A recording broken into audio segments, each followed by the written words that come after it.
It's unclear when Swoop will return, but a few days ago, she posted a lengthy message announcing that, aside from a few pre-recorded videos, she won't be uploading any new content to her YouTube channel. This news comes as a disappointment to many of her fans, including myself. Her documentary videos are not only captivating, but also thought-provoking, and I find myself re-watching them multiple times. Here's hoping that Swoop finds her way back to the platform soon, as her unique voice and perspective are truly missed. Hey friends, this is the most difficult thing I've ever shared, but dealing with this privately for so long, while trying to put on a brave face, has been destroying me, and fear of oversharing has left me feeling painfully disconnected from all of you, the community whom I cherish so deeply. But everything has come to a head recently when I was violently physically assaulted, battered, and threatened by a person who has abused me in the past. Most of you know that I am a survivor of rape and abuse as a child and adult, being slowly on the journey of trying to process both publicly and privately. I'm imperfect in this journey, but trying. In addition, for most of my life, I have been living with chronic illness, spinal injuries, and chronic pain from trauma as well as fibromyalgia. And for the past 2+ years, I have been living in a nightmare. I have been living with widespread partial and total limb numbness, tingling, and electric shocks in both my arms, hands, legs,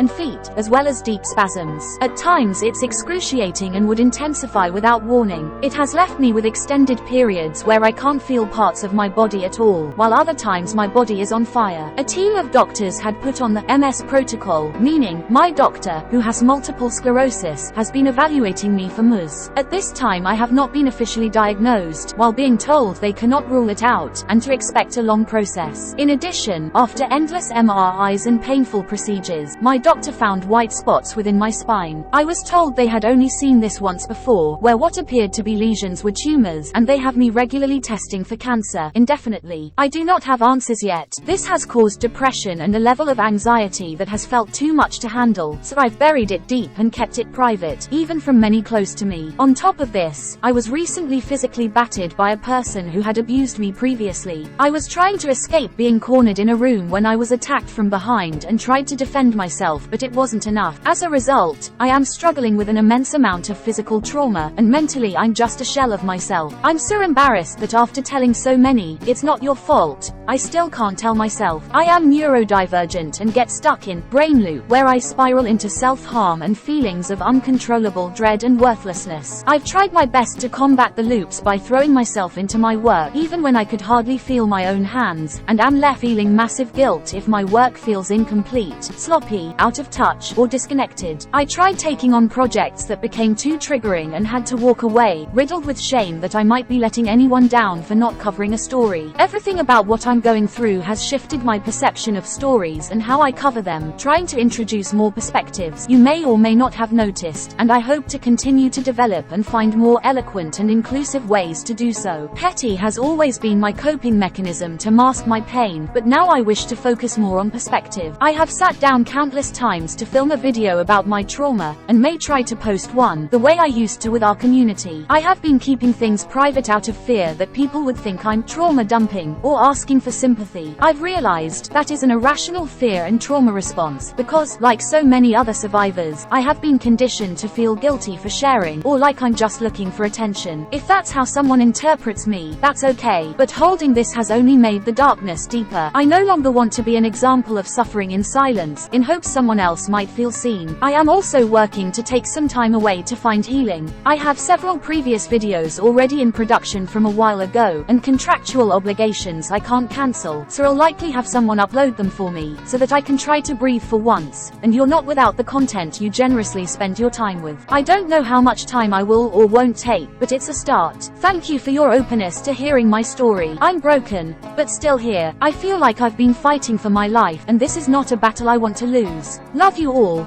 Swoop. I understand I'm making a video with a robotic voice speaking in English instead of using my voice. I'm doing this because I don't speak English, and I want to increase the chances that Swoop might see this video, even if the likelihood is slim. Regardless, I have something important to say to her. Swoop, if you ever see this video, I hope you can bring justice and put this person in prison for 1,000,000 years, if that's even possible. You don't deserve to go through what you're experiencing. As you've often said in your videos, this situation isn't your fault. Take the advice you give to other survivors to heart and follow your guidance. At the very least, try to do so.